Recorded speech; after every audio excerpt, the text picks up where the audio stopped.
প্রদীপের শিখায় এগিয়ে চলার পথ আমাদের ভাবনা।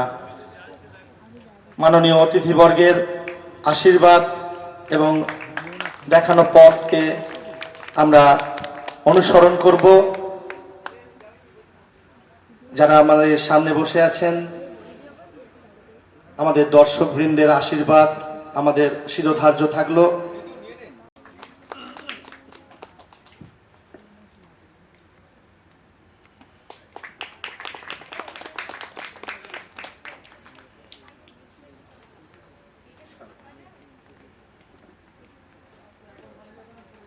আমরা আপ্লুত, আপনাদের পেয়ে আমরা আপ্লুত। কণ্ঠস্বর শোনার জন্য আমরা ওঁত পেতে থাকতাম। বিশেষত আমার তো মনে হয় অনেকেই আছেন এখানে, রেডিও নাটক মানেই যেন মুরারি মুখোপাধ্যায়। আমি আমাদের মাননীয় অতিথি, কিন্তু নবগ্রামে কখনো আসিনি। আর অন্য ভাবনা, যে ভাবনায় জারিত হয়ে শুধু নবগ্রাম নয়, বয়স এমন কিছু নয়, কিন্তু এই অল্প বয়সের মধ্যেই একটা দুরন্ত অশ্বারোহীর মতো থিয়েটারের সাম্রাজ্যটাকে একবারে গিলে, যেখানে ভাঙন নেই সেখানে গড়ার কোনো প্রশ্ন আসে না। তাই আমার মনে হয় আজকে বৃষ্টি আমাদের এই শিক্ষাটাই দিয়ে গেল যে নিজেকে প্রস্তুত রাখাটাই। তখন পরীক্ষক বলে দিয়েছে আমাকে, সেটা মানতে হবে। তো ঘটনা হচ্ছে যে সুতো দিয়ে বাঁধিনি, একদম মানে সলিড গুঁড়ো তার দিয়ে বেঁধেছি, মানে কিছুতেই বিচ্ছিন্ন হওয়ার উপায় নেই।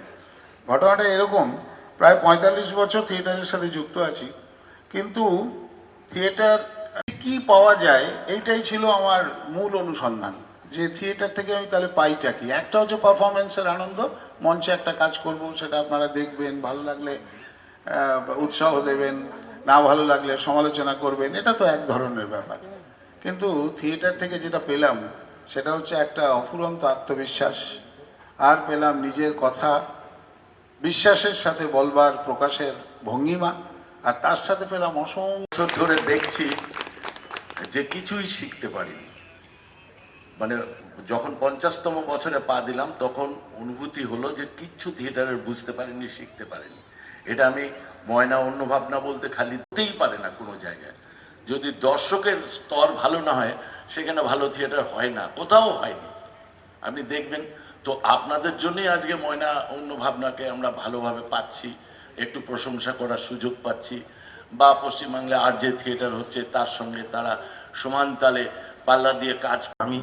আমার জ্ঞান হওয়ার পর থেকে আমি বাবার সাথে থিয়েটারে যুক্ত, এবং মঞ্চের পিছনের কাজগুলোতেই যেটা দেখা যায় না, যে জিনিসগুলো মঞ্চে, সেই কাজেই আমার ইন্টারেস্ট বরাবর ছিল। আমি সেট ডিজাইন করতাম, ড্রেস ডিজাইন করতাম, ক্যারেক্টারের পোর্ট্রেট আঁকতাম, মিউজিকে সঙ্গত করতাম, সাপোর্ট করতাম যতটুকু ছিল। সেখান থেকে হঠাৎ করে গানটা আলাদা করে একটা ভালোবাসা মানুষের পেয়েছে, তো গান চলছে, গান ভালো লাগে করতে, কিন্তু এখনও থিয়েটারই আমার প্রথম ভালোবাসা। সেই জন্য এত এক্সপ্লেন করার দরকার নেই, আমি থিয়েটারেরই মানুষ, তো সেই জন্য এখানে আমি আছি।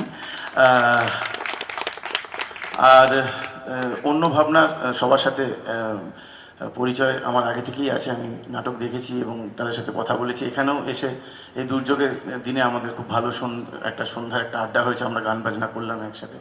তো এরকম দিনে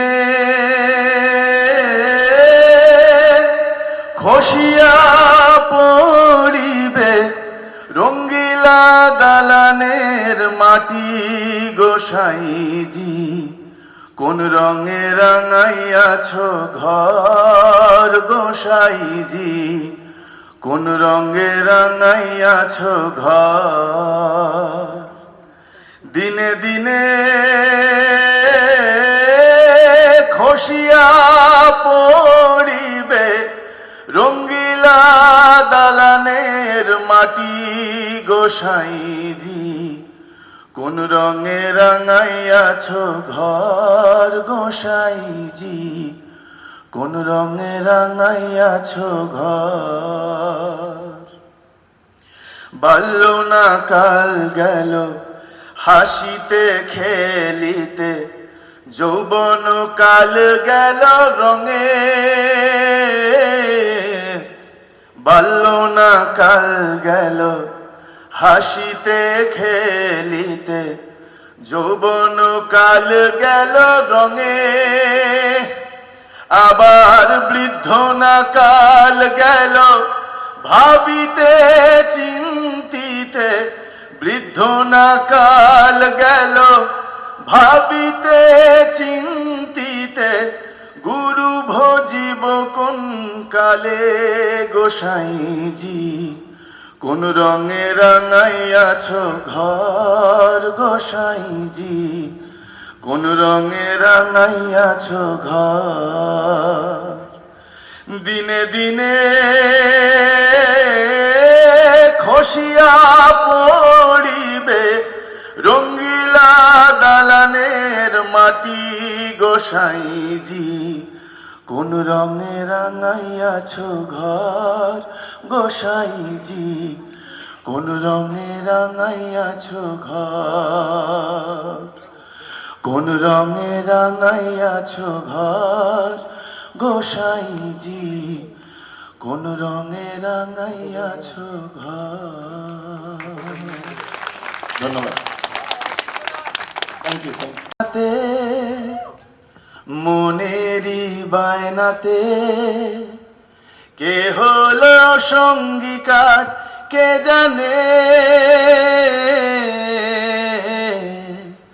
অচেনা পথের বাঁক তাও চাকা ঘুরতে থাক, বুক জোড়া অঙ্গীকার সন্ধানে, দুই পৃথিবী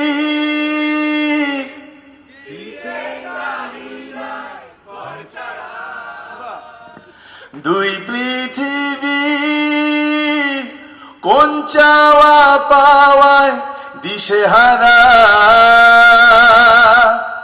এই ভাঙা চোরা অবাধ্য সুখ নিয়ে স্বপ্নে রাখা মুখ চলেছে খুঁজে, ধোঁয়াশা ধোঁয়াশা ভরা নেমেছে রাজ পাখি, কার সাথে মুখ বুঝে, দুই পৃথিবী ঘর ছাড়া, দুই পৃথিবী কোন চাওয়া পাওয়ায় দিশেহারা। Thank you.